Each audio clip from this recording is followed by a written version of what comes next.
Olá, eu sou o pastor Daniel e você está no 15 de Teologia. Então, roda a vinheta.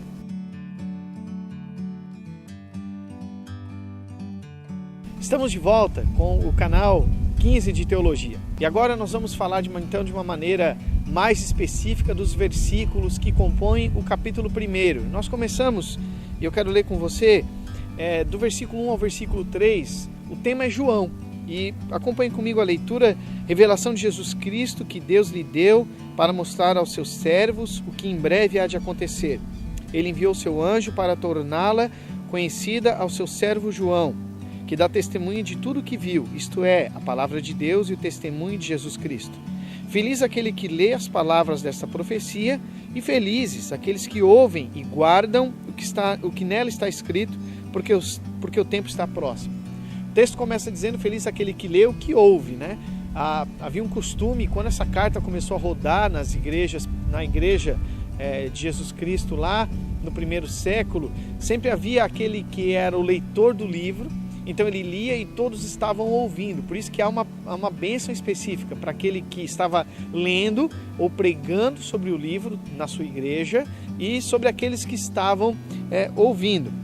João, Deus chamou para que ele escrevesse não só o evangelho que leva o seu nome, as cartas pastorais, mas também ele foi chamado por Deus para escrever este livro a respeito do final dos tempos. No evangelho, Deus chama o homem para crer em Jesus Cristo. Nas cartas, Deus salienta a maneira de viver conforme este novo nascimento, este conhecimento de Deus. E finalmente, no livro do Apocalipse, nós temos um terceiro momento na vida de João, onde João, depois de escrever sobre Jesus e sua revelação, depois de escrever sobre a vida do homem diante dessa revelação e como o homem deve se portar, pautado no amor, finalmente João é usado por Deus para escrever um livro que fala da necessidade de estarmos atentos e sabemos que como Jesus veio a primeira vez, ele certamente virá uma segunda vez.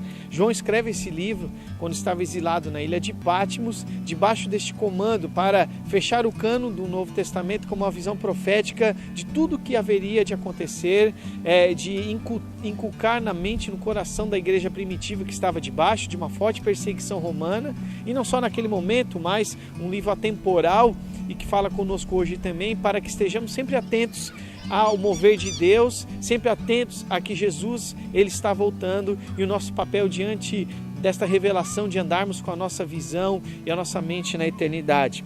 A prisão, e eu quero deixar essa lição nesse breve vídeo desses 3 capítulos, como João, ainda que impedido de pregar aos outros, porque estava preso, ele não foi impedido de receber a visão de Deus e escrever essas palavras que falam conosco até hoje.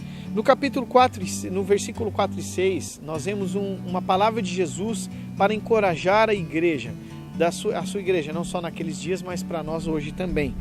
Verso 4 a 6 diz assim: João às 7 igrejas da província da Ásia, a vocês, graça e paz da parte daquele que é, daquele que era e que há de vir, dos 7 espíritos que estão diante do seu trono, e de Jesus Cristo, que é testemunho fiel, primogênito entre os mortos, o soberano dos reis da terra. A Ele que nos ama e nos libertou dos nossos pecados por meio do seu sangue. As palavras de Jesus, elas começam falando graça e paz, ou no texto original, uma palavra grega, uma palavra hebraica, charis e shalom, já ressaltando esta mensagem que é universal para gentios e para os judeus. Os 7 espíritos simbolizam essa plenitude do Espírito, um Espírito que percorre toda a terra, um Espírito que nada está oculto aos seus olhos, mas um Espírito que está em todo lugar, sempre chamando o homem ao arrependimento. O 7, ele fala desta plenitude.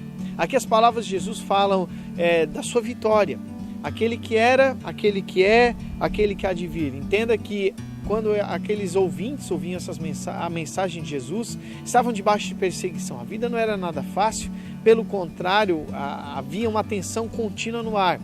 Mas Jesus fala, olha, eu estou vivo, eu fui, eu sou e eu continuarei sendo o rei e o soberano de toda a terra. O meu Espírito está em todo lugar. O sofrimento de vocês não está alheio aos meus olhos. Então, continuem perseverando na fé, porque eu estou assentado no trono. Aqui algumas coisas nós aprendemos a respeito de Jesus. Ele é fiel ao testemunho do Pai, o texto descreve isso. ou seja, era aquele que na sua primeira vinda ele testemunhou fielmente a palavra de Deus. O texto fala que ele é o primogênito dentre os mortos, ou seja, a morte não está mais diante dos crentes, mas ela está atrás, porque ela já foi vencida. A morte, ela não dá mais a palavra final da vida do crente, pelo contrário, é a passagem onde nós estaremos para sempre com o Senhor. E o texto diz que ele é o soberano dos reis da terra. O soberano não era Nero, o soberano não era o imperador, o soberano é apenas um só, e o seu nome é Jesus Cristo. O verso 6 diz que nos constituiu reino e sacerdotes para servir a Deus e Pai. A ele sejam a glória e o poder para todos sempre. Amém. Finalmente, este versículo 6 remete àquilo que o Novo Testamento fala, que Deus constitui em Cristo Jesus uma igreja de reino e sacerdote. E finalmente no versículo 7 diz: eis que ele vem com as nuvens, e todo olho verá, até mesmo aqueles que o traspassaram, e todos os povos da terra se lamentarão por causa dele. Assim será. Amém. Veja, aqui tem uma descrição da volta de Jesus. Uma descrição, preste atenção, visível. A Bíblia não fala no arrebatamento secreto. De fato, a Bíblia não aponta para um momento onde Jesus virá, arrebatar a sua igreja e as nações se perguntarão o que aconteceu. Então, fica a dica, esqueça os livros, estudos, esses filmes hollywoodianos, que falam deste arrebatamento secreto. Não, o arrebatamento será visível, a volta de Jesus será visível.